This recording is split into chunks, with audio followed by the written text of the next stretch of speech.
Welcome to Short Cover Look, where we squeeze the bigger picture out of literature. I'm Adrian Ford, and we are here for another poetry discussion that comes from Charles Bukowski. Look, I've got new videos on the channel Monday, Wednesday, and Friday. Mondays are for poetry. I also have new videos Monday, Wednesday, and Fridays on my personal channel, a link to which can be found in the description below. On that channel, I do movie reviews, I do some music stuff, I do workout stuff, I do goal-setting stuff, I do nonfiction stuff. If you're here, you're a reader. If you're a reader, probably like nonfiction too. So maybe head over there and check me out there as well. But the poem in question today from Pleasures of the Damned happens on page 17, and it is called A Smile to Remember. So I'm going to read the poem first. Look, hey, I have been making a lot of bald assessments of Bukowski without much to back them up. So what I did is I brought some outside examples this time. So there's going to be some other poems featured in this video as well. A Smile to Remember. We had goldfish, and they circled around and around in the bowl on the table near the heavy drapes covering the picture window, and my mother, always smiling, wanting us all to be happy, told me, "Be happy, Henry." And she was right. It's better to be happy if you can. But my father continued to beat her and me several times a week while raging inside his 6'2" frame because he couldn't understand what was attacking him from within. My mother, poor fish, went wanting to be happy, beaten 2 or 3 times a week, telling me to be happy. "Henry, smile. Why don't you ever smile?" And then she would smile to show me how, and it was the saddest smile I ever saw. One day, the goldfish died, all 5 of them. They floated on the water, on their sides, their eyes open, and when my father got home, he threw them to the cat there on the kitchen floor, and we watched as my mother smiled. The first thing that I think we need to start with in order to discuss this poem is that, yeah, Henry's mother smiles to conceal pain. Concealing that pain is in some way fighting that pain, or at least not admitting to it, whereby the administrator of pain, that is a proper title in the British government, the administrator of pain, does not know that he or she has won, in this case, the he being the father. So acting happy is one way that people often combat abuse. But it's obvious from the line, "and then she would smile," that in fact we were lied to earlier in the poem, where Henry tells us, where is it here? She's always smiling. Where does he tell us she was always smiling? Now, God damn it, my mother, always smiling, wanting us to be happy, told me, "Be happy, Henry." But she wasn't always smiling. We know that because Henry shows us her smiling. Plus, it would be really weird if someone was always smiling, especially in the act of being beaten. So, there's something going on here. And what I wanted to do is bring in some examples. There's something very Bukowski going on here. And what I wanted to do was to bring in some examples in order to really explicate what I think is something that differentiates Bukowski from a lot of other poetry, and what it is that cements him as his own voice and worthy of not only being read, but being studied and being revered. So, calling to my defense, I will pull first, you knew it, Emily Dickinson. This poem comes to us on page 350 of the complete, the complete poems of Emily Dickinson. How did I forget that title? It's so on the nose. 350, here we come, if I can find it. Here we are. Because I could not stop for death, he kindly stopped for me. The carriage held but just ourselves and immortality. We slowly drove, he knew no haste, and I put away my labor and my leisure too for his civility. We passed the school where children strove. At recess in the ring, we passed the fields of gazing grain. We passed the setting sun. Or rather, he passed us. The dews drew quivering and chill, for only gossamer my gown, my tippet only tulle. We paused before a house that seemed a swelling of the ground. The roof was scarcely visible, the cornice in the ground. Since then, to centuries, and yet feel shorter than the day, I first surmised the horses' heads were toward eternity. What a beautiful couplet. I first surmised the horses' heads were toward eternity. Just keep that in your mind, that poem, because I could not stop for death. Now, I'm going to go to literature. A book so aptly titled, Literature. That's all we've got herein. And we're going to a poem from William Wordsworth. I wandered lonely as a cloud. I wandered lonely as a cloud that floats on high o'er vales and hills, when all at once I saw a crowd, a host of golden daffodils.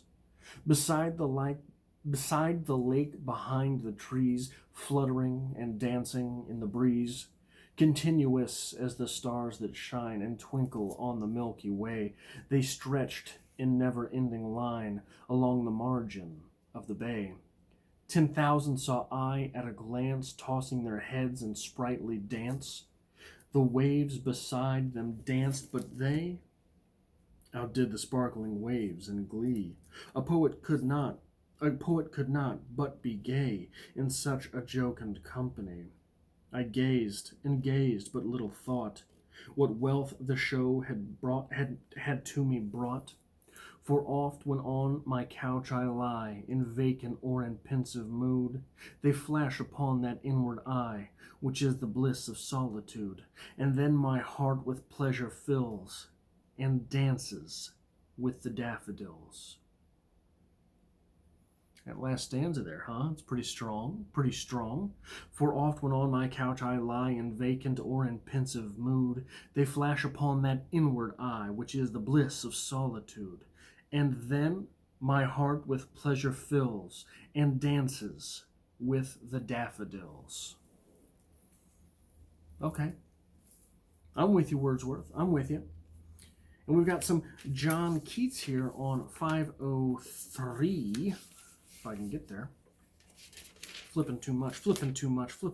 Here we are. When I have fears that I may cease to be.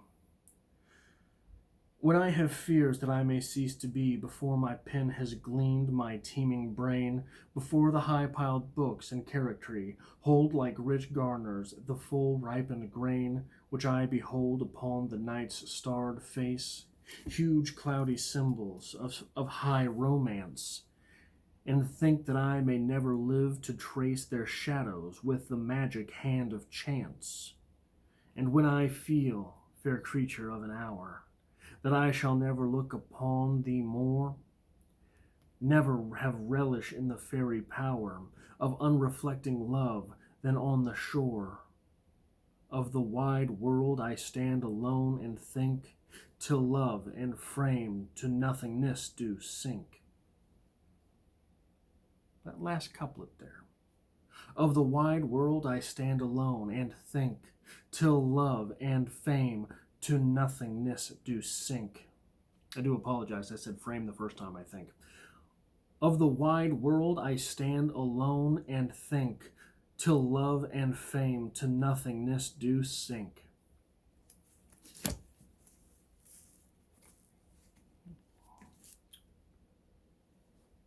Those poems. Revelatory, correct? One might say transformative of the self. Now, let me reread A Smile to Remember. And we're going to see if there's something a little bit different going on here. A Smile to Remember. We had goldfish, and they circled around and around in the bowl on the table near the heavy drapes covering the picture window, and my mother, always smiling, wanted us all to be happy, told me, "Be happy, Henry." And she was right. It's better to be happy if you can. But my father continued to beat her and me several times a week while raging inside his 6'2" frame because he couldn't understand what was attacking him from within. My mother, poor fish, wanting to be happy, beaten 2 or 3 times a week, telling me to be happy. Henry, smile. Why don't you ever smile? And then she would smile to show me how, and it was the saddest smile I ever saw. One day the goldfish died, all 5 of them. They floated on the water on their sides, their eyes still open. When my father got home, he threw them to the cat there on the floor, on the kitchen floor, and we watched as my mother smiled.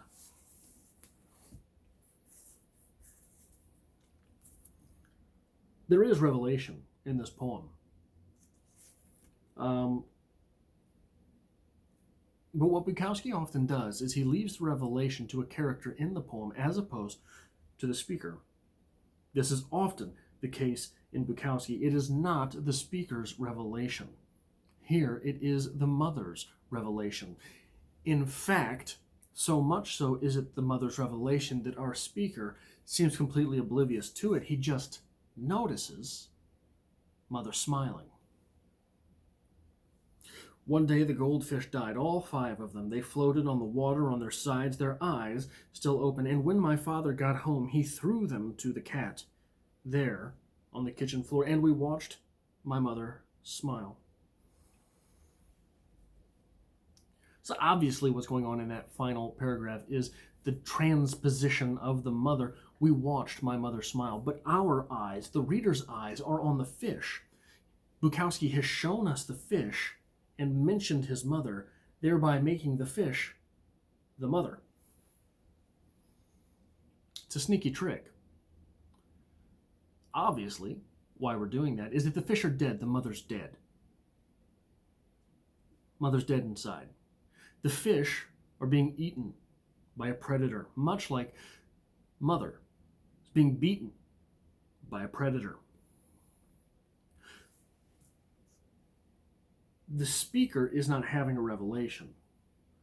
The character is having the revelation, and I believe that what's going on in this poem, the revelation that's happening, the reason this poem is being communicated is that the mother character is having the revelation. This is life. This is all there is. This is it. This is all there ever will be. This is it.